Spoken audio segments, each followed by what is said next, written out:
Bom dia, igreja. A paz do Senhor Jesus seja com todos. Nós estaremos aqui para fazer um estudo, né? Como nós não temos a possibilidade de estar no templo, né, para fazer a nossa escola bíblica, então nós vamos fazer então aqui um estudo bíblico, né, e vamos começar uma série de estudos sobre os profetas menores. É importante que nós estejamos com esta visão de que a Bíblia ela deve ser por nós enxergada de forma completa, né? Nós não podemos ver a Bíblia com apenas um pedacinho dela, porque seria muito pequeno, né, gente? Seria realmente uma lástima se nós desprezássemos o Antigo Testamento e se nós não tivéssemos a noção de que todas as coisas ali são importantes para as nossas vidas. Então, nós vamos, sim, de fato, olhar para os profetas menores, né, de um modo que possamos, então, compreender bem o propósito, né, e hoje vamos fazer uma introdução. Todos estão ouvindo bem? Eu queria um retorno para ver se todo mundo está ouvindo bem, se está conseguindo acompanhar a transmissão. Cada dia é uma aventura que nós temos aqui.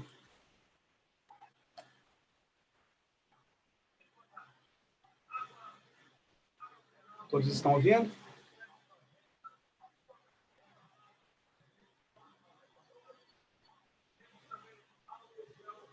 Ok. Antes de mais nada, vamos orar, agradecendo a Deus. Eu tenho certeza de que você já fez o seu momento de oração. Você já teve aquele momento em que você pôde interceder pelos pedidos que nós estamos fazendo aí, em relação a essa situação da Covid-19. Então, que nós tenhamos esse entendimento do quão importante é nos juntarmos em oração. E vamos orar ao Senhor agora, pedindo que Ele nos oriente, que Ele nos dê todo o discernimento para podermos compreender bem o que vai ser estudado e que isso seja edificante para as nossas vidas. Eu convido você a fechar seus olhos e orar comigo neste momento. Senhor Deus, nosso Pai, bendito é o Senhor. Nós te louvamos por mais um dia que o Senhor nos dá e agradecemos por tua grande misericórdia sobre as nossas vidas, Senhor Deus. Agradecemos porque o Senhor tem cuidado de nós e certamente, Deus, nós temos a convicção de que o Senhor inclina os teus ouvidos para ouvir os nossos pedidos, para ouvir as nossas súplicas, os nossos clamores ao Senhor. Sabemos que não ficaremos sem resposta, porque o Senhor é um Deus fiel. E sabemos também, Deus, que todas as coisas têm propósito de acordo com a tua vontade, Pai.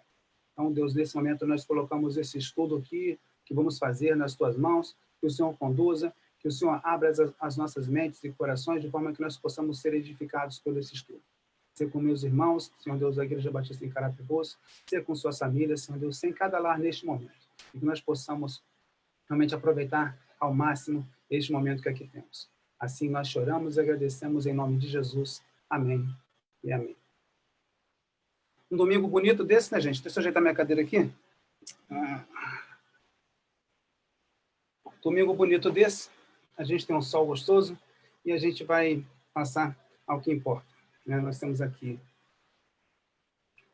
o estudo dos profetas menores. Eu vou estar compartilhando com vocês uma tela aqui para que a gente possa passar, então, por esse estudo. Profetas menores. Às vezes você já deve ter ouvido esta expressão e talvez você tenha pensado, profetas menores, por que são profetas menores, né? Por que nós temos essa distinção entre profetas maiores e profetas menores? É importante a gente entender, né, essa questão dos profetas maiores e profetas menores. Não é por conta de estatura, não é por conta de importância. E é interessante que são 12 livros dos profetas menores, né? E os profetas maiores são 5 livros apenas de 4 profetas, né? Isaías, Jeremias, Daniel e Ezequiel. Então, nós vamos, então, agora passar para esse estudo dos profetas menores. E a primeira coisa que eu quero falar para vocês é justamente que você tenha a liberdade de fazer a sua pergunta, de colocar a sua dúvida. E se você quiser entrar aqui comigo no Zoom também, quiser participar, né, dessa live aqui, entendeu? E fazer sua pergunta ao vivo, você pode fazer. Se você quiser mandar sua pergunta ou tecer a sua consideração também no Facebook, você pode fazer também, mas no Facebook é somente texto. Mas se você quiser, você pode entrar aqui comigo e a gente vai tá se vendo aqui, vai estar se falando, e você pode fazer seu comentário, pode fazer sua pergunta, e com isso, nós todos aqui crescermos juntos, temos essa oportunidade de nos edificarmos mutuamente, né? Então, vamos aqui passar para os profetas menores.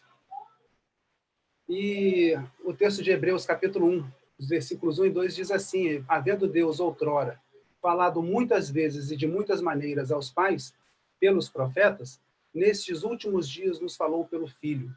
Então, você vê que o Novo Testamento, ele reconhece a autoridade dos profetas, ele reconhece a inspiração dos profetas, e ele diz que foi um momento muito importante na história do povo de Deus, a existência dos profetas, né? E aí, nessa última parte do versículo 2, ele diz que nos últimos dias nos falou pelo Filho, né? Porque Jesus Cristo, ele é o Filho de Deus, é o próprio Deus, e não poderia deixar de ser também considerado e exerceu um ofício de profeta também, nesses últimos tempos, uma vez que ele veio falar da mensagem de salvação, veio nos falar da mensagem de amor, tendo sido enviado por Deus Pai a este mundo para que nós tivéssemos essa oportunidade. Então, é importante que nós tenhamos essa noção também.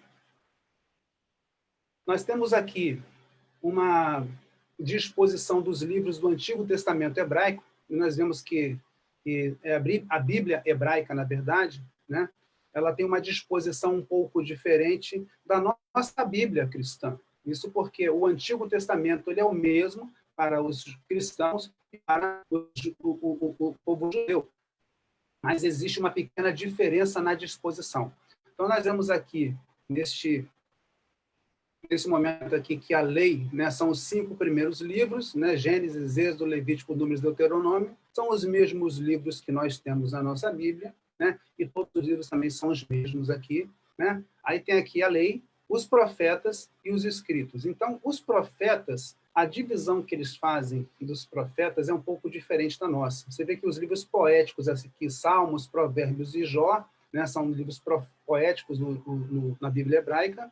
Os 5 rolos aqui, o Miglote aqui, são o Cântico dos Cânticos, Ruth, Lamentações, Esther e Eclesiastes, e os livros históricos, para eles são Daniel, Esdras e Neemias, que formam um livro só, e Crônicas também, que é um livro só. Então, tem uma pequena divisão,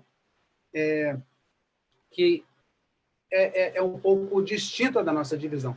Lá eles colocam os profetas como profetas anteriores e profetas posteriores. Os profetas anteriores, Josué, Juízes, Samuel e Reis. Então, Samuel e Reis também, os 2 livros de Samuel na nossa Bíblia formam para eles um livro somente, e os 2 livros de Reis na Bíblia, na nossa Bíblia, para eles é um livro somente também. E por que profetas anteriores? Porque são profetas que estiveram seu ministério antes do período do exílio, né? Do exílio ali babilônico, né? Onde a nação de Israel ela deixou de existir, uma vez que o reino de Judá, né, caiu também em 586, 606, ali mais ou menos antes de Cristo. E os profetas posteriores, Isaías, Jeremias, Ezequiel, e aqui você vê os 12. Você vê, então, os profetas posteriores, né? São os 12 profetas aqui. Então, eles colocam os profetas menores como os 12. Então, colocam uma divisão um pouco diferente em relação à nossa Bíblia, que eles fazem uma junção. Na nossa Bíblia cristã, nós temos, então, a mesma divisão, a lei aqui, os 5 livros, os livros poéticos, né, de poesia, que nós fazemos uma pequena distinção, os livros históricos, 12 livros, e aí nos livros dos profetas, os 17, nós dividimos entre profetas maiores e profetas menores, então. E aí a questão é, por que profetas menores? O que você pode ter se perguntado e às vezes diz assim, então quer dizer que Isaías, Jeremias, eles são mais profetas do que Jonas, do que Amós, do que Miqueias, do que Abacuque, do que Sofonias. E é interessante notar que esses livros eles ficam ali numa parte final do Antigo Testamento e são livros muito pequenos. E, às vezes, a gente fica até com dificuldade quando se pede uma leitura bíblica nesses livros, porque eles são bem coladinhos, eles são bem pequenos, e é interessante que, por esses motivos, muitas vezes não é dada a devida importância à sua mensagem, que certamente compõe a palavra de Deus, e é muito relevante para os nossos dias, né? Então, por que profetas menores, né? Esse termo profetas menores foi uma designação dada por Agostinho no século IV depois de Cristo. Agostinho foi não foi um dos pais da igreja, mas logo em seguida foi um grande homem, né, de Deus aí nesse sentido, e ele, então, fez deu essa expressão de profetas maiores e profetas menores, né? Então, a expressão menores, dos profetas menores, se refere à extensão dos livros, né? Ou seja, ao tamanho dos livros, e não à importância dos seus ministérios. É uma coisa muito importante. Profetas menores, porque os livros eles são pequenos, porque eles são de curta extensão. Agora, é interessante notar que os 12 livros juntos, né, os 12 livros dos profetas menores juntos, são menores do que os livros de Isaías, ou Jeremias, ou Ezequiel. Então, se eu pegar somente o livro de Isaías, ele é maior do que os 12 livros dos profetas menores juntos. O livro de Jeremias, ele é maior do que os 12 livros dos profetas menores juntos, e a mesma coisa acontece com o livro de Ezequiel. Este agrupamento de livros foi feito provavelmente por Esdras, né, o sacerdote, em torno de 425 a.C., para que eles coubessem, então, em um único rolo. Porque nós não tínhamos livros assim da forma que nós temos hoje, né? Isso aqui, essa forma de livro encadernada, que você pode abrir assim, chama-se códice, né? E antes do códice, que era esse formato de livro que você abre e fecha, que tem aqui essa lombada, que é preso, você tinha os rolos aqui, que são esses aqui, que a gente está mostrando aqui na tela agora, tá? Então, os rolos aqui, as pessoas elas podiam, então, passar, né, de um livro assim, eles eram na forma horizontal. Então, você vê aqui que eles tinham aqui, às vezes, esses suportes para serem enrolados aqui e conseguir manusear melhor os livros de forma que não comprometesse aqui a integridade, uma vez que isso não é nem papel, né? Isso são outros materiais, né? E são mais frágeis também, né? Não são materiais tão resistentes assim. Então, você vê que os que foram encontrados, muitas vezes as bordas estão aqui bem já carcomidas pelo manuseio, né? Nós temos aqui um outro rolo aqui embaixo também, esse aqui provavelmente é o rolo do profeta Isaías, e aqui você já vê com o suporte. Então, é interessante notar essa forma que eles faziam, né? A disposição dos livros, né? Então eram rolos assim. Então, por que pegaram os profetas menores e juntaram tudo ali? Para que eles coubessem em um rolo somente. Então, para que eles tivessem a forma de você conseguir manusear em um rolo, ser mais fácil fazer este manuseio do rolo. Então, é interessante notar isso, né? Vamos passando, então. Se vocês tiverem alguma pergunta, podem fazer aqui no Facebook, a gente vai, ou algum comentário, importante notar também. Vamos ver a data dos livros aí dos profetas menores, né? Já tem três divisões aí em função das datas, né? Tem os livros que são antes do cativeiro do norte, ou seja, antes da queda do reino de Israel, que é o reino do norte, que aconteceu em 722 a.C., né? Quando o reino de Israel foi levado cativo lá pelos assírios, né? Então tem os livros de Oséias, né? Em torno de 740 a.C., Joel, 835 a.C., Amós, 760, Obadias, 845, Jonas, 765 e Miqueias, 735. Então, esses 6 livros aqui são os livros anteriores, né, ao cativeiro do Reino do Norte, são os livros que são mais antigos, então, dentro da divisão que nós temos aí.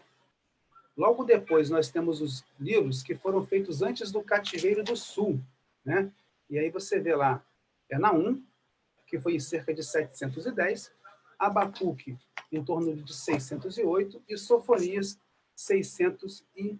25 antes de Cristo. Então, esses aí, antes que o reino de Judá, que é o reino do sul, caísse, esses livros foram escritos também. E, por final, nós temos aqui os livros que foram escritos depois do regresso do cativeiro. Então, em torno de 536 a 425 a.C., né? Então, temos aí Ageu, 520 a.C., Zacarias, 520 a.C., e Malaquias, 430 a.C. Então, foram os últimos livros do Antigo Testamento, encerrando com Malaquias aí, 430 anos antes de Cristo. Então, a gente vê até nas Bíblias mais antigas, a gente vê que entre o Antigo e o Novo Testamento existiam 4 páginas em branco, e essas páginas representavam exatamente os 400 anos em que houve um silêncio, assim, da parte de Deus, onde se encerrou, né, houve o silêncio dos profetas, depois de Malaquias, até que viesse, então, João Batista, voltando a profetizar, voltando a ser o precursor, então, do nosso Senhor e Salvador, né? Então, a gente vê como é interessante. Se você percebeu também, você vê que os últimos 6 livros aqui, né, Naum, Abacuque, Sofonias, eles estão numa ordem mais cronológica, mas os anteriores não tem tanto assim. Então, existe uma dificuldade também de se organizar, mas é claro que na Bíblia, quando se organiza os livros, é mais em função do seu tamanho também. Então, o importante é que os 6 primeiros são anteriores aos 6 últimos, e os 6 últimos estão mais organizados ali de forma cronológica, fica mais fácil de entender. Tá bom? Vamos falar um pouco do profeta, então, e a gente está fazendo uma introdução aos profetas menores, mas muitas vezes pode ser que você tenha ouvido falar de um profeta, e aí a gente pergunta, o que é um profeta? O que o profeta faz? Né? O que ele... qual é o seu papel? Quais são as suas características? O que nós podemos esperar deste profeta? Né? O que se coloca aqui? Né? Estamos aqui vendo aqui, o Guilherme está acompanhando, irmã Neiva também, bom dia, irmã Neiva, bom dia, Guilherme, bom dia, irmã Helenita. Estamos acompanhando aqui as lições e saber assim, o que o profeta faz, então? Qual é a função do profeta? O que ele está fazendo, então? Né? Como que o profeta faz, então? O que ele faz? O profeta ele é uma pessoa que ela é encarregada de transmitir ao povo uma revelação da parte de Deus. E essa revelação pode ser oral ou escrita, ou seja, pode ser falada ou pode ser escrita num livro. Nos profetas menores, nós temos as revelações que foram escritas. Então, nós temos aqui na Bíblia os livros dos profetas menores. Essas revelações da parte de Deus, oral escrita em linguagem humana, esclarecendo qual é a vontade de Deus, ou seja, qual é a divina vontade, né, de Deus para nós. Então, nós temos assim, falando de profetas, a gente fala assim, profeta que transmitiu a revelação de forma oral. Né? Vocês conseguem me dizer, de repente, alguém que está acompanhando, quem seria um profeta que transmitiu essa revelação de forma oral? Vocês conseguem dizer assim, algum profeta que fez isso de forma oral? A gente tem lá, no Antigo Testamento, do Antigo Testamento, nós temos lá o profeta Natã, né? O profeta Natã, ele não tem um livro escrito, mas ele era um profeta também, né? Nós temos aí Samuel, ele não deixou escritos assim, embora exista um livro, né, do profeta Samuel, ele é muito mais histórico, né, e muito mais descritivo do que um livro profético, realmente. Ele não tem tanta profecia assim. Então, Samuel é um profeta também que deixou mais de forma oral do que de forma escrita, né? E aí, claro que os que deixaram escritos são esses que nós temos aí, né? Temos os profetas maiores e os profetas menores. Então, o profeta é um porta-voz humano da parte de Deus.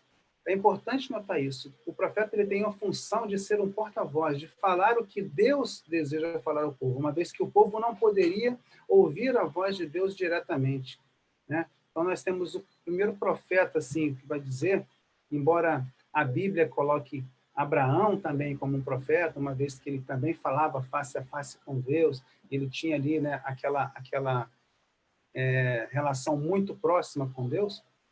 Moisés, ele seria o primeiro profeta, assim, no sentido de inaugurar essa linhagem profética. Assim. Então, Moisés, ele era um porta-voz humano. Você via que o povo de Israel, né, o povo hebreu ali antes de ser nação, quando estava no Egito, Deus ele chamou Moisés para que falasse ao povo, para que buscasse nesse povo para retirar daquela escravidão. Então, Moisés foi o primeiro profeta no sentido de fazer esse papel de porta-voz, né, diante de todo o povo. Em hebraico, a palavra profetizar, né, o termo profetizar, que é navi, ele tem um relacionamento muito, muito íntimo com anunciar, né, com chamar, com convocar.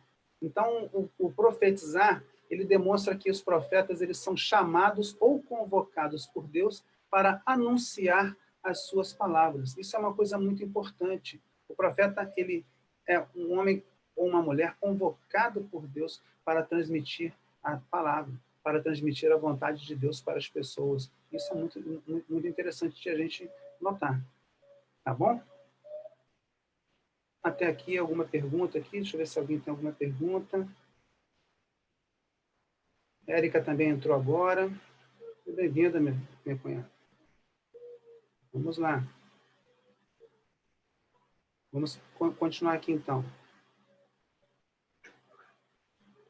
Então, o profeta é uma pessoa chamada. Isso é muito importante. É uma pessoa que é chamada, ela não se autonomeia profeta.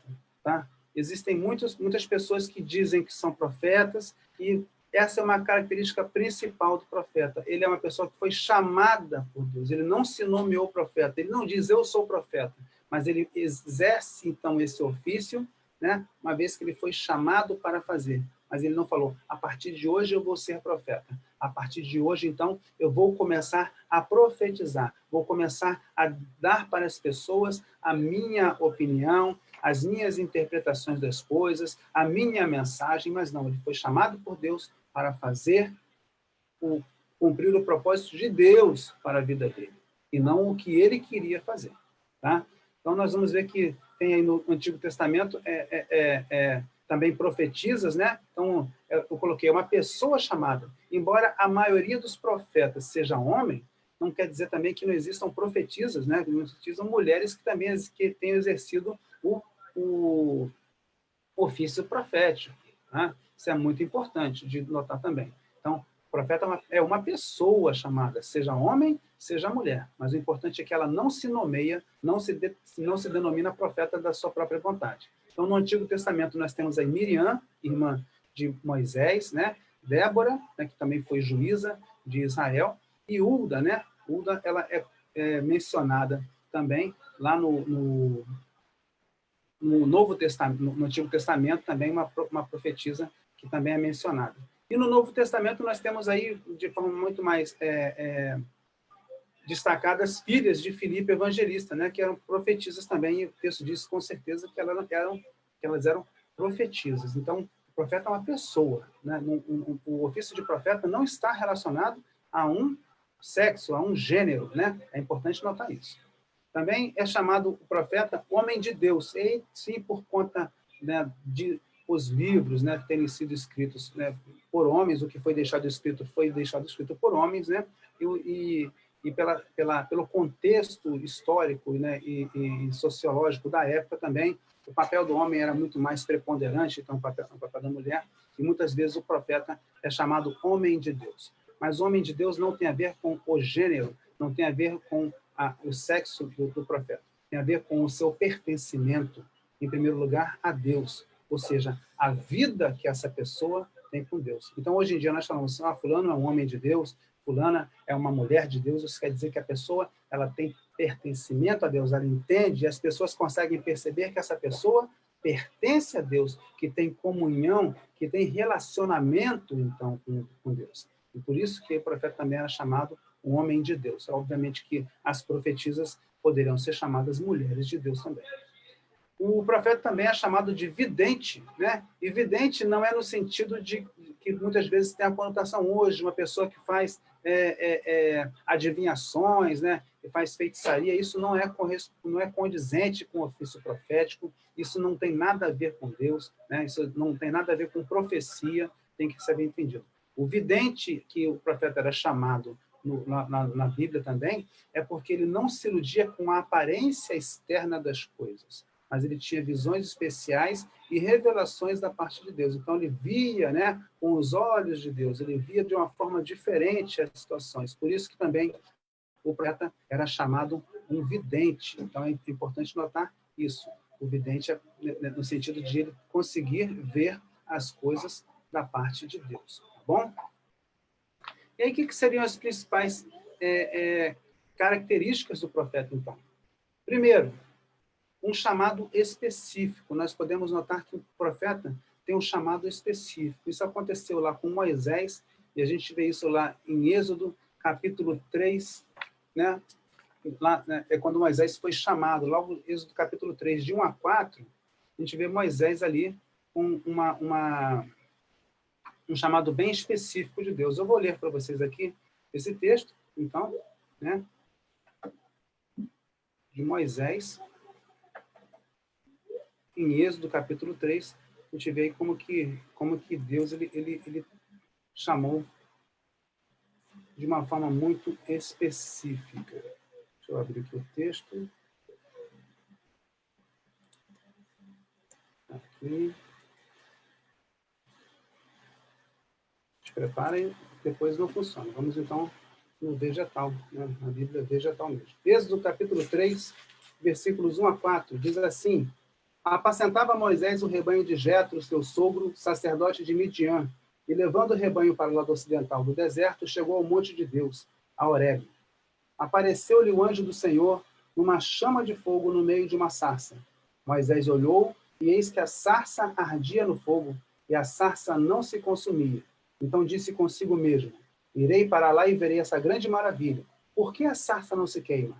Vendo o Senhor que ele se voltava para ver Deus do meio da sarça, o chamou e disse: Moisés, Moisés. Ele respondeu: eis-me aqui. Então se vê o chamamento de Moisés de uma forma muito específica aqui.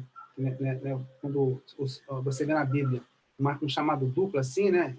Moisés, Moisés, né? E a gente vê que foi realmente um chamado específico de Deus para a vida de Moisés. Também Isaías foi chamado de uma forma muito específica, está lá no capítulo 6 do livro de Isaías, dos versículos de 1 a 10, né? É interessante ver aqui na Bíblia também, né? No ano da morte do rei Uzias, eu vi o Senhor assentado sobre um alto e sublime trono, e as abas de suas vestes enchiam o templo. Então, ele disse assim, versículo 8 do capítulo 6, depois disso ouvi a voz do Senhor que dizia: a quem enviarei e quem há de ir por nós? Eu disse: eis-me aqui, envia-me a mim. Então disse ele: vai e diz a este povo: ouvi, ouvi e não entendais, vede e não percebais. A gente vê também Isaías sendo chamado de uma forma muito específica também. Temos também Jeremias também, aqui no capítulo 1 também, chamado de uma forma muito específica aqui, nos versículos 4 a 19, diz aqui, versículo 4 do livro de Jeremias, capítulo 1.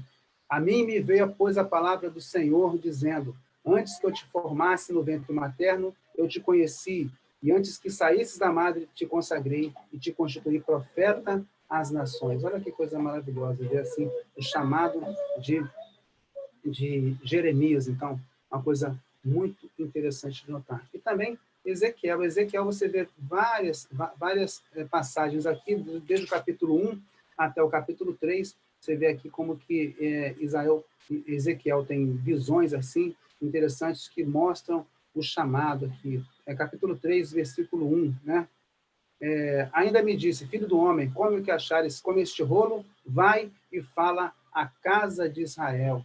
Então, você vê que também Ezequiel é chamado para cumprir, né, o propósito de Deus na vida dele.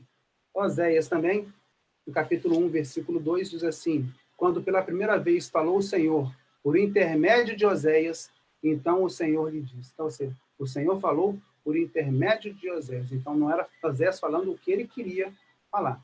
Ele estava falando da parte de Deus. E também aqui, como último exemplo, temos aqui Amós, no capítulo 7, né, o profeta Amós, no capítulo 7, versículos 14 e 15. Respondeu Amós e disse a Amazias: eu não sou profeta, nem discípulo de profeta, mas boieiro, né, boiadeiro e colhedor de sicômoros. Mas o Senhor me tirou após do gado, e o Senhor me disse: vai e profetiza ao meu povo de Israel. Então, quer dizer, o chamado do profeta é um chamado muito específico. Ele não é uma vontade que ele tinha de fazer as coisas de sua própria cabeça. Isso é muito importante de notar, tá bom? O profeta é uma pessoa que tinha uma preocupação ética e social muito aguçada. Moisés, ele se incomodou, né, quando viu o sofrimento do povo, né, do seu povo, o povo hebreu ali, na servidão, na escravidão no Egito. Então, é uma pessoa que ele tinha preocupação com a situação que estava acontecendo ali também. Amós também, você vê como ele denuncia também a situação do país, né, a exploração dos mais fracos, vê como que as pessoas estavam sendo cruéis, né, com os menos favorecidos. Isso é muito destacado. Assim. O livro de Amós é impressionante de notar como ele se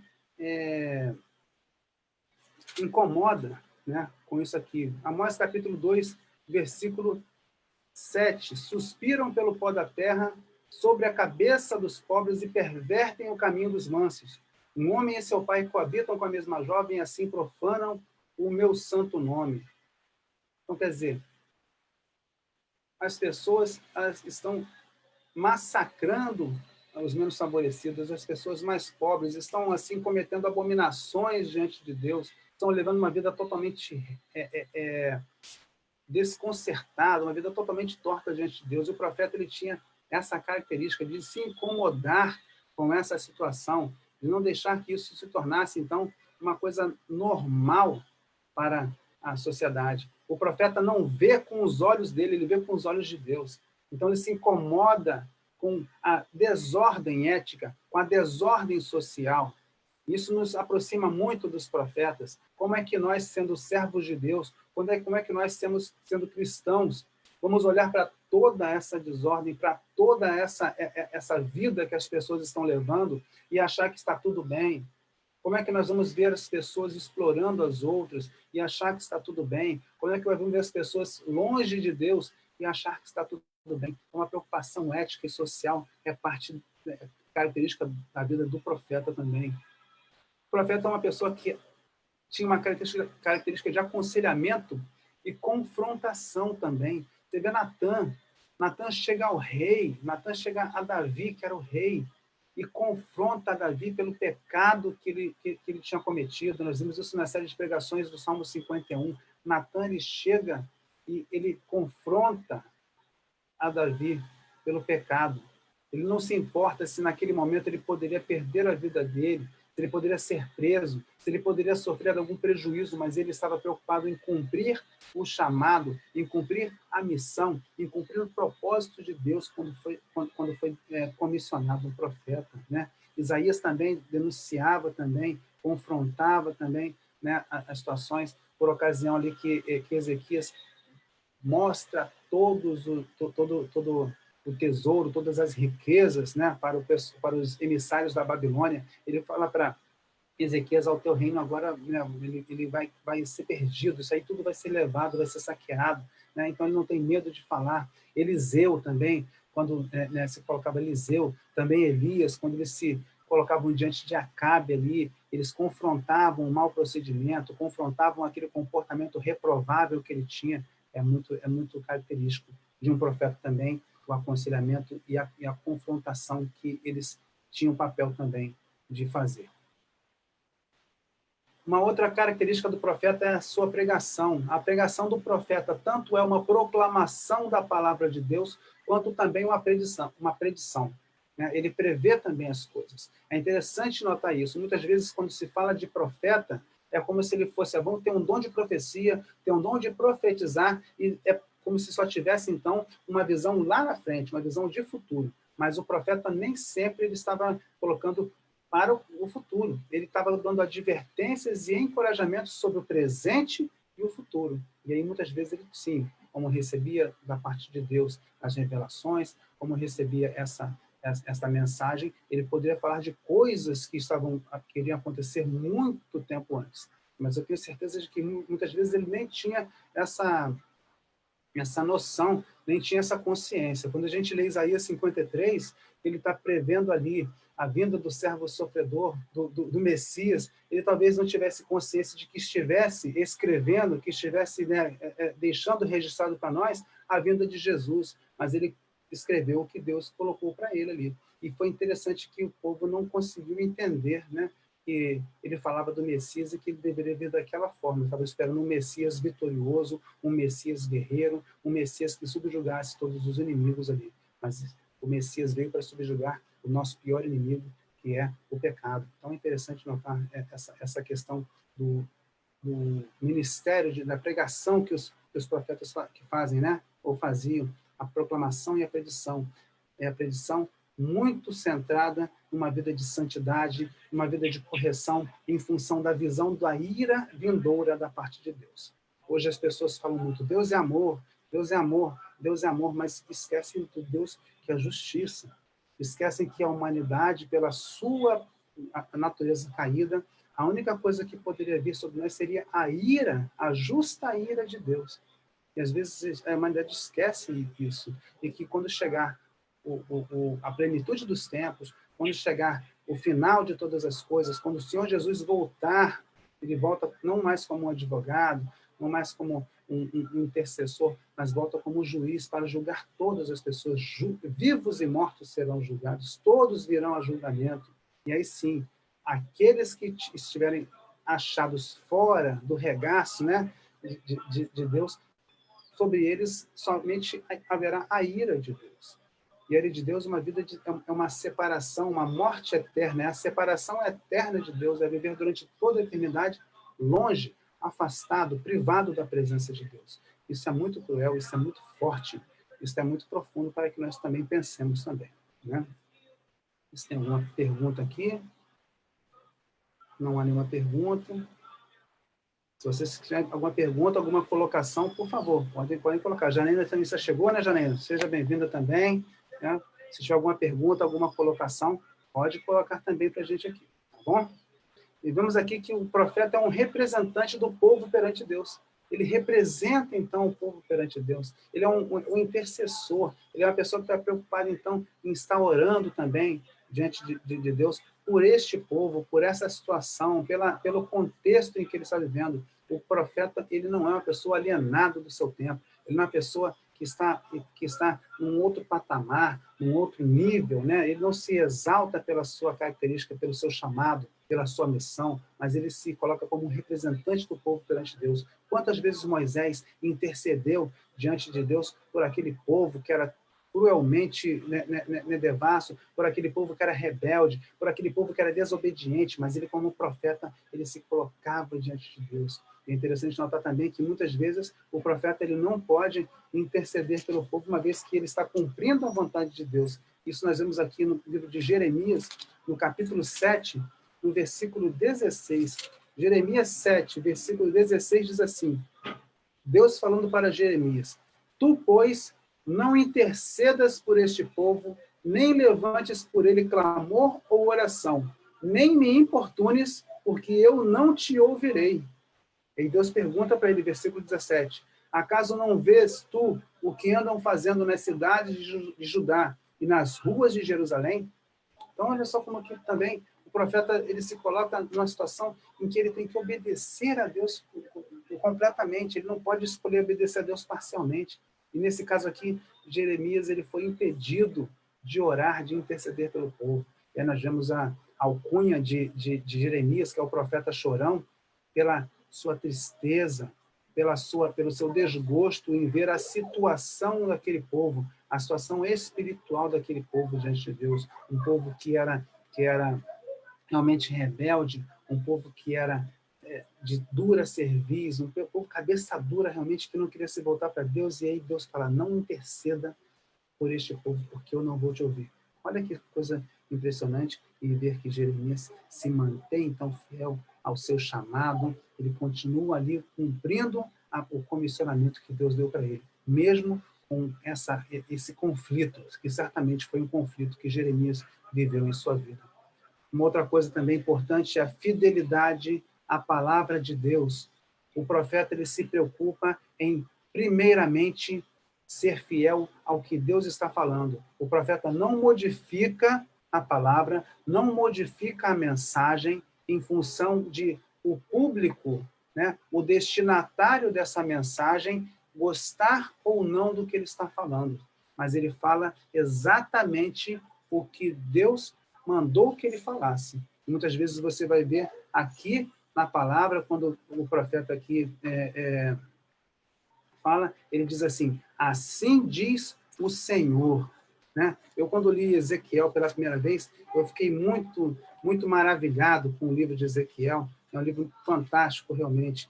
E eu venho aqui, ó, em vários capítulos, ele inicia assim, veio a mim a palavra do Senhor dizendo. Então, ele está fazendo a questão de destacar que o que ele está falando não é a palavra dele, não é a opinião dele, não é desejo dele, mas é o que Deus mandou que ele falasse. Isso é muito maravilhoso, que o profeta ele é um homem, uma mulher, é uma pessoa que é fiel à palavra de Deus e tem essa preocupação em realmente fazer com que a palavra de Deus seja pregada com fidelidade. Isso é fantástico, eu acho isso fantástico, não tenho dúvida nenhuma disso. É óbvio que também, diante disso, existem falsos profetas, tá? E nós temos que ter esse cuidado. Os falsos profetas, eles falam falsamente em nome de Deus. Eles não pegam ali, assim diz o Senhor. E Jeremias se deparou com esse tipo de profetas durante seu ministério, porque ele era o único que falava as notícias que o povo não queria ouvir, enquanto que todos os outros diziam paz, paz, e não havia paz nenhuma. Jeremias ele recebeu da parte do Senhor a visão de que o reino seria arraigado, seria levado exilado pelos babilônios e que a melhor coisa que eles poderiam fazer era se render a esse inimigo, porque isso vinha da parte de Deus para eles. E o povo ficou extremamente contrariado com a mensagem de Jeremias. Mas os outros profetas que falavam o que o povo queria ouvir, esses eles tinham uma vida mansa. Jeremias não, Jeremias foi preso, Jeremias foi açoitado, Jeremias viveu uma vida difícil, porque ele falava o que Deus mandava, não falava falsamente em nome de Deus. Isso é muito importante. Os falsos profetas, eles vão falar muitas vezes o que nós queremos ouvir. E nós, como seres humanos, temos que ter um cuidado, porque o nosso coração ele é enganoso. E se a gente ouve uma mensagem bonitinha, uma mensagem gostosa de ouvir, isso é uma maravilha para nós. Mas os falsos profetas estão aí para poder falar realmente de uma forma falsa, de uma forma mentirosa. Os falsos profetas também usam recursos como adivinhação e feitiçaria no lugar de profecias verdadeiras. O falso profeta ele não recebe revelação da parte de Deus. O falso profeta ele não é inspirado por Deus. O falso profeta ele não tem a preocupação de falar o que Deus quer dizer. E muito pelo contrário, ele não recebe de Deus mensagem nenhuma. Então ele tem que procurar recursos esses condenados por Deus, como essa adivinhação, feitiçaria e outros recursos para poder então falar alguma coisa, uma vez que ele não tem nenhuma autoridade e não tem nada para falar que não seja dele mesmo. Então o falso profeta vai substituir as profecias verdadeiras por outros recursos que são totalmente contrários e abomináveis aos olhos de Deus. Os falsos profetas também eles fazem profecias que não se cumprem. E aí nós vamos lá ver em Deuteronômio, né, no capítulo 18 de Deuteronômio, a gente vê aqui uma característica importantíssima do profeta. Deuteronômio, capítulo 18, a partir do versículo 15, diz assim, quando Deus fala para Moisés, o Senhor teu Deus te suscitará um profeta do meio de ti, de teus irmãos, semelhante a mim, a ele ouvirás. Segundo tudo o que pediste ao Senhor teu Deus em Horebe, quando reunido o povo. Não ouvirei mais a voz do Senhor meu Deus, nem mais verei este grande fogo para que não morra. Então o Senhor me disse, falaram bem aquilo que disseram. Suscitar-lhes-ei um profeta do meio de seus irmãos, semelhante a ti, em cuja boca porei as minhas palavras, e ele lhes falará tudo o que eu lhe ordenar. De todo aquele que não ouvir as minhas palavras, que ele falar em meu nome, disso lhe pedirei contas. Então, esse trecho aqui fala exatamente da questão de falsos profetas aqui. Continua assim, versículo 20. Porém, o profeta que presumir de falar alguma coisa em meu nome, que eu não lhe mandei falar, ou que falar em nome de outros deuses, esse profeta será morto. Se disseres no teu coração, como conhecerei a palavra que o Senhor não falou? Sabe que quando este profeta falar em nome do Senhor, e a palavra dele não se cumprir, nem suceder como profetizou, esta é a palavra que o Senhor não disse.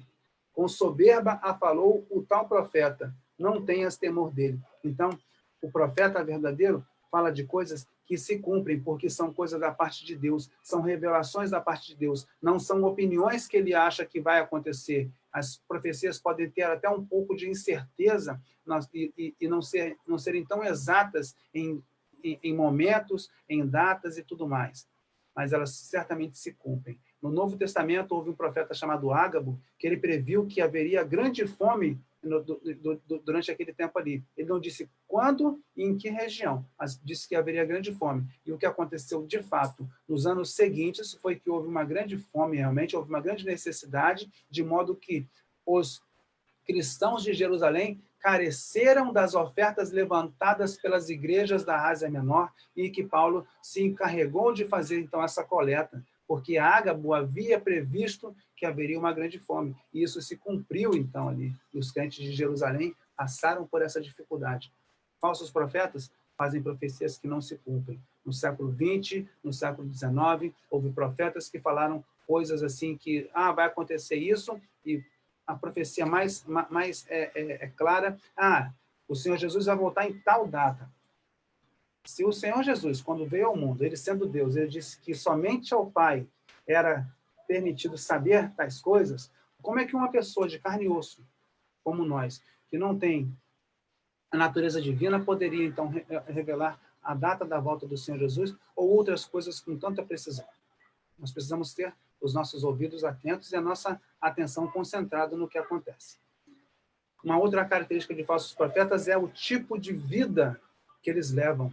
Não é uma vida consagrada a Deus. Eu disse lá anteriormente que o profeta era chamado de homem de Deus, e ele não se denominava homem de Deus. Quando Eliseu passava ali, e aquela mulher, né, Ciro-fenícia, olhava para ele e falava assim, nossa, ali vai um homem de Deus. E ela percebia, então, que o seu caráter, que a sua vida, era uma vida consagrada a Deus, mas ele não se denominava um homem de Deus. Muitas vezes os falsos profetas, muitas vezes não, certamente os falsos profetas vão levar uma vida de aparência, uma vida de falsa piedade, uma vida de como se diz a expressão, um santinho do pau oco, onde ele realmente não tem vida com Deus, a vida dele é profana, e profana no sentido de tudo que está contrariando a Deus, que contraria ao sagrado, a Deus.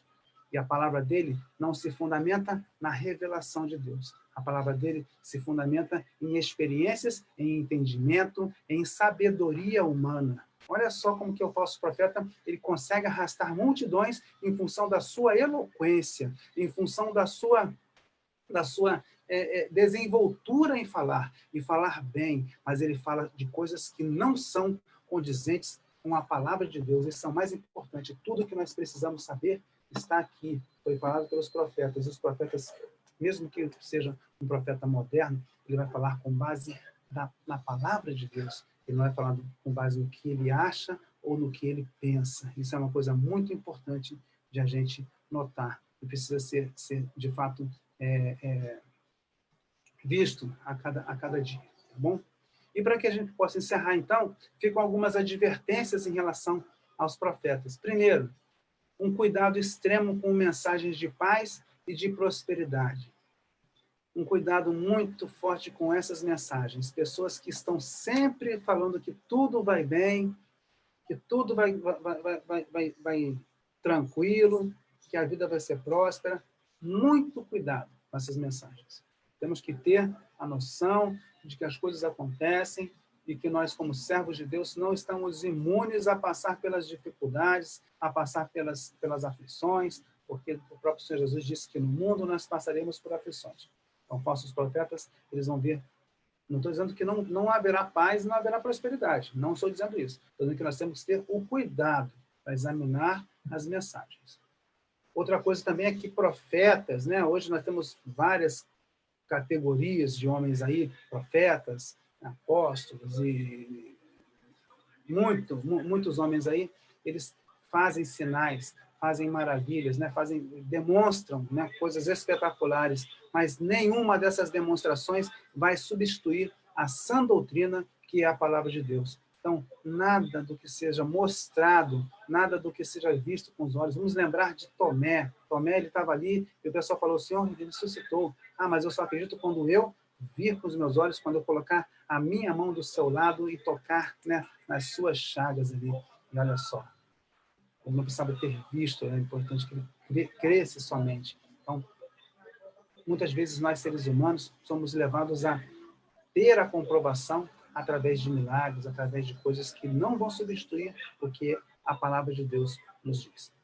E uma última pergunta que eu deixo para que nós possamos refletir nesta manhã é exatamente essa. Nós somos chamados pelo Senhor. Então, como chamados pelo Senhor, como as nossas vidas se alinham à vida dos profetas? Como que nós, sendo assim, no sentido menos restrito da palavra, nós somos profetas, estamos aqui para anunciar, estamos aqui para interceder pelo povo, estamos aqui para cumprir a grande comissão. Mateus 28 diz, ide por todo o mundo e pregar o evangelho a toda criatura. Então, nós somos também, né, de um modo mais amplo, né, de um modo mais genérico, nós somos profetas de Deus também. Então, nós, como profetas modernos, como as nossas vidas se alinham à vida e às características distintivas, as características essenciais de um profeta? Nosso caráter, o nosso chamado, a nossa vida, né? O que é visto pelas pessoas? Isso é importante e fica para a gente pensar nesta manhã. Como chamados pelo Senhor, como as nossas vidas se alinham à vida dos profetas. Então, esse é o primeiro estudo que nós temos ali, e nós vamos seguir, então, nas próximas semanas, enquanto nos for permitido, né, fazer, e for necessário fazer dessa forma, nós vamos, então,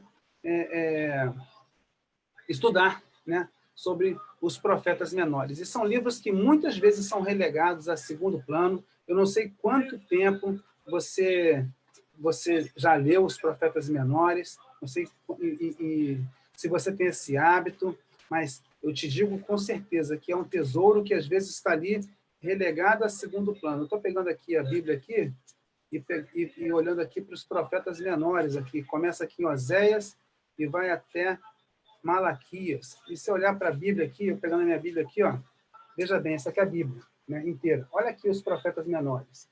Olha qual o tamanho do texto aqui que você teria que ler para pegar toda a profecia, tudo que eles nos colocaram aqui. Você pega um profeta menor aí, você lê em minutos, né?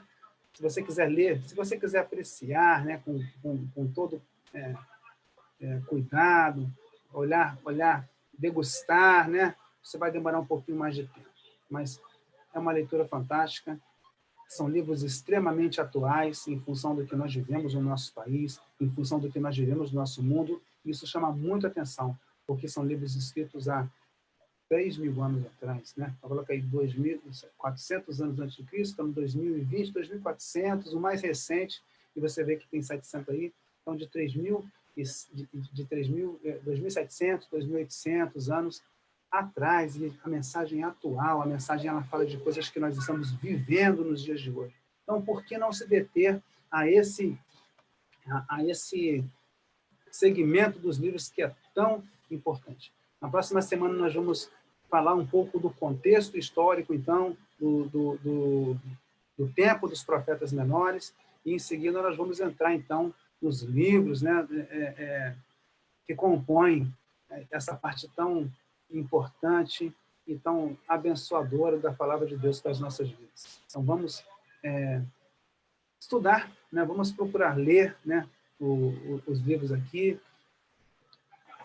fazer esse devocional. Vou estar mandando também no grupo lá um devocional para que a gente possa fazer alguma ambientação, né, nesse estudo, mas vamos entender o que eles estavam vivendo, né? Nós sabemos o que estamos vivendo hoje, nós sabemos a nossa situação, mas qual era a situação política, social, religiosa, né, do tempo em que eles viviam, né? Uma vez que tem ali 12 ali, tem em torno de 300 anos que eles passam ali, mudanças que aconteceram na sociedade e que certamente influenciaram as mensagens deles e nos deram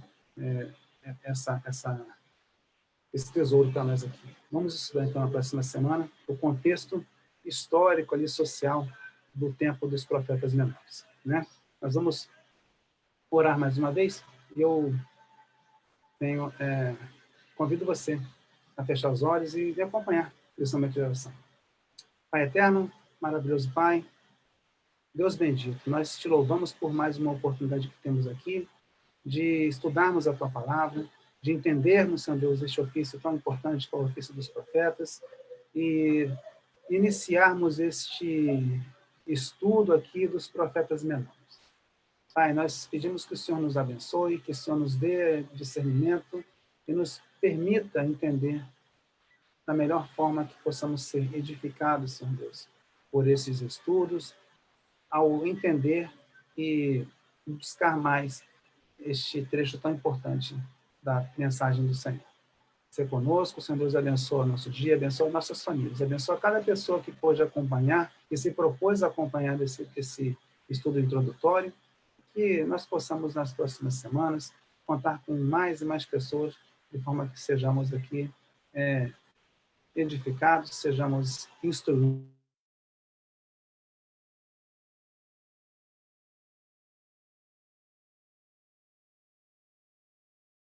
Deus nos abençoe, tenha um dia maravilhoso na presença do Senhor, e logo mais à noite estaremos no culto, né, às 19h30, né? Que Deus abençoe o seu dia. Fique com Deus.